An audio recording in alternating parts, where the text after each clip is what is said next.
what this new township actually means. What does it mean? So China is building a residential township just kilometers from the Uttarakhand border. What does it really mean? Number one, remember there are existing Chinese townships near Sikkim, Arunachal and Ladakh. This is a new Chinese township just about 40 kilometers from Uttarakhand. Now, Chinese townships are disguised as civilian settlements. They may look like villages from the air. But remember, there is a very negligible civilian population in this very remote part of the border areas of Tibet. Thus, this is clearly not for civilians, but for military accommodation. And these townships, like the one we've just revealed here on India Today, can accommodate huge troop deployments at very short notice. Remember, these are bitterly cold, high-altitude areas, and accommodation is an absolute necessary. They are strategically located to take advantage of the terrain in case hostilities break out. They are able to accommodate huge numbers of Chinese forces at short notice. Very importantly, final point, it forces India to commit corresponding military assets. That is why this is a problem. Ankit, first of all, amazing story. Once again, India Today putting the spotlight on how what's happening around us on the Chinese frontier is something that cannot be ignored clearly even for a moment. Ankit, break down for us this new township, this new activity that you have spotted from those satellites. Well, Shiv, just to set the record straight, this township or these military villages, they are inside the China-controlled Tibet. So yes. these are not in Indian territory. Yes. The reason why we are discussing it on prime time on India Today is because these villages mean bad news. Why I'm saying it? Because we have seen what has happened around Sikkim. We have seen what has happened around Tawang. Last year, in the month of December, what happened in Tawang, everybody knows. But what happened prior to that?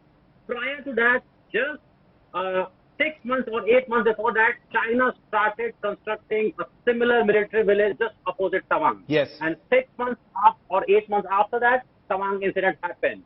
Even around Doklam, we continue to see these kind of small military villages.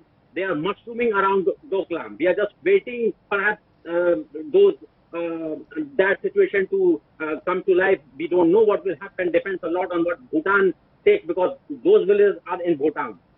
Eastern Ladakh, we have already we have seen what has been happening since May 2020. This is for the first time that there is a visual confirmation yes. of increased Chinese military activity. Remember, there have been bits and pieces of petrol party river incursions around Barahoti, but this is not Chamoli we are talking about. We are talking about Uttarkashi.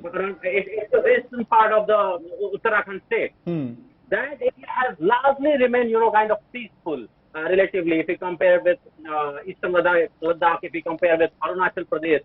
So the reason why we are discussing this development across the border is because these villages mean that in coming months and years maybe there might be a different situation along the border in that area, around Uttarakhand border. Yeah, yeah.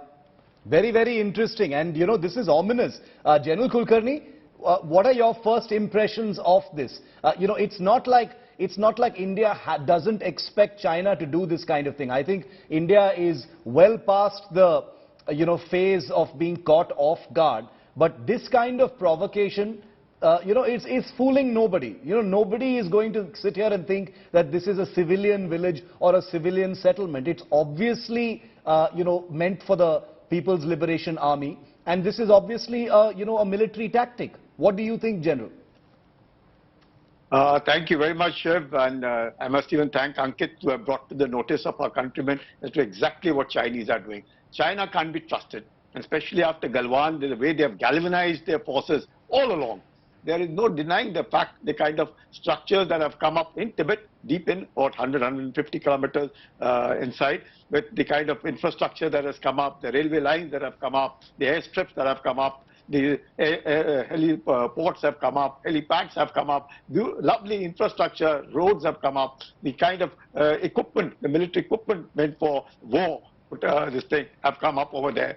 Now we have what they call the Shaokang. Shaokang means the moderately prosperous villages, almost about 600 in number, which they are expected to come up all along. they're nothing but for dual purposes. They're eyes and ears of the Chinese. So the mobilization, which otherwise we would perceive that China may take a season or two because of the long distances, it can just be done in few hours now. As it is, they're about 100, 150 kilometers, and now you have these villages which are almost hugging the LAC. Yes. What 6 and 8 kilometers and 10 kilometers, and now what opposite Barahoti is about 35 kilometers is nothing. It's very, very close. And all these structures that have come up are so fast, and primarily because it's all nuts and bolts. Everything and anything can be constructed once you flatten out the ground. All these structures come up. The Chinese have been doing that. We've been observing it.